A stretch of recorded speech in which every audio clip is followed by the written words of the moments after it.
Hi everyone, my name is Rich and you're watching the Suburban DIY YouTube channel.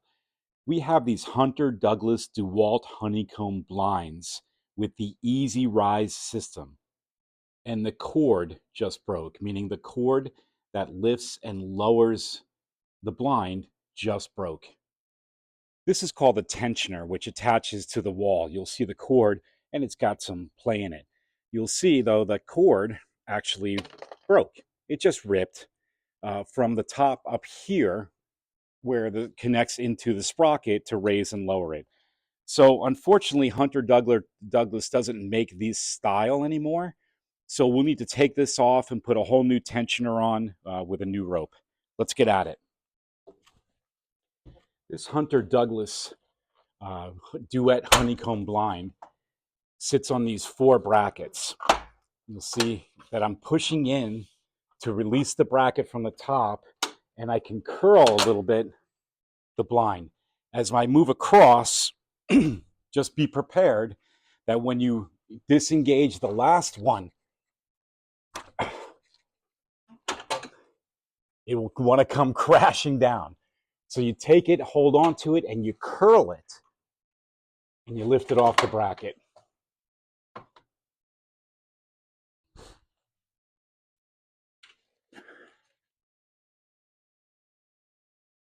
Here I'm zoomed into one end where I've laid the blind on the floor.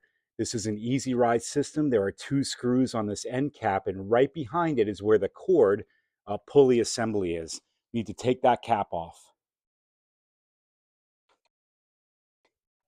This is the new tensioner, and I got this from Hunter Douglas. Really easy. Just go to their website, tell them what type of blind you have, and they ship you at no charge the replacement components. We're going to need to take this and put it around this sprocket.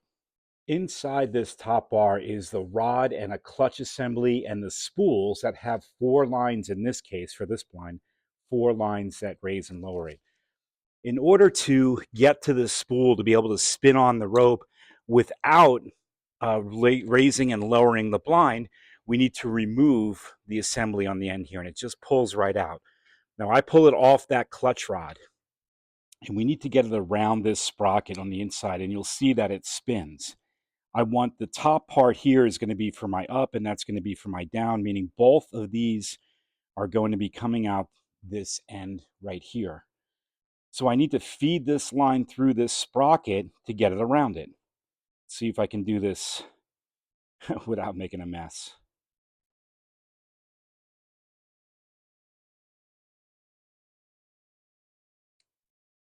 So you'll see I'm just spinning it. I'm keeping that line going in that one side and just continuing to turn this around.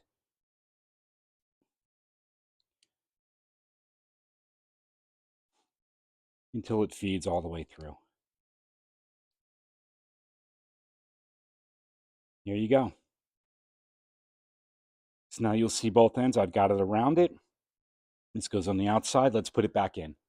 Now, when you're feeding this back through, you'll see that to go on the clutch rod correctly, there are 3 grooves on the clutch rod on the outside, and you'll see 3, I don't know what you call those, little plastic notches or things that stick out or bump outs. And you're going to have to finagle it a little bit, be patient with it until you feel it engaging correctly. And then you just slide it right back in. Here we go.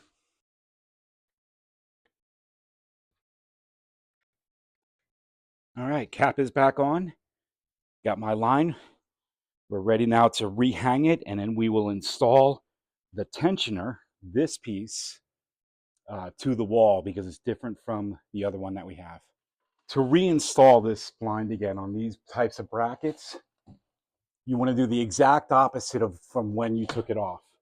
Meaning, you want to get it on the bottom, so you'll see I'm curling it toward me, and I'm getting on the bottom part of the brackets. Bear with me. And you'll see that I curled it up and snap it in to the brackets. It's really that simple. The blind is back up, and you'll see the cord is in the sprocket, and I can raise it and lower it. Challenge, however, is down below where it connects to the wall. Let me show you that. So this was the old tensioner that broke. This is the new one, and you'll see it's a different design. I don't have something I can hook it onto that bracket. I actually have to take that bracket off and put a new one on.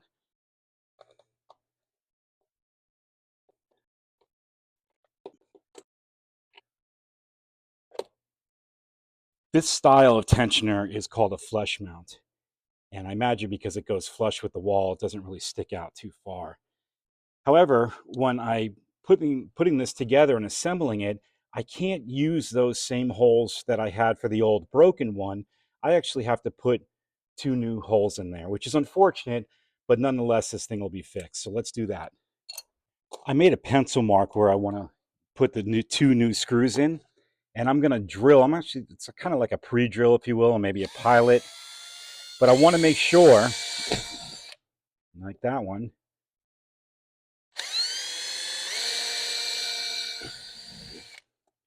I want to make sure that I'm getting good contact and I've got a good hole there and I don't screw it up because it'll look like crap. I'm using the screws that came with the kit. So here you'll see I'm just getting it set up, put in the wall. I'm going to use my impact driver to get this started, but I will hand tighten it with a regular screwdriver. Now that the mount is on, in this new tensioner, there is this little round plastic piece where the actual spring is in there to create tension. They provide this little tiny screw, and I mean tiny. Don't drop it, which I probably will. No, just kidding. Anyway, you simply attach this and screw it in to this little, you'll see it, there's a little hole there that is designed to hold that tensioner piece.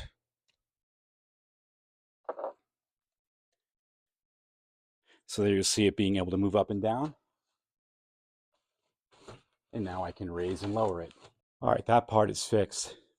So you probably noticed when I lowered it back down, it came down crooked. Let me show you when I pull it back up. So what's happening here is a different problem, and I just created this accidentally.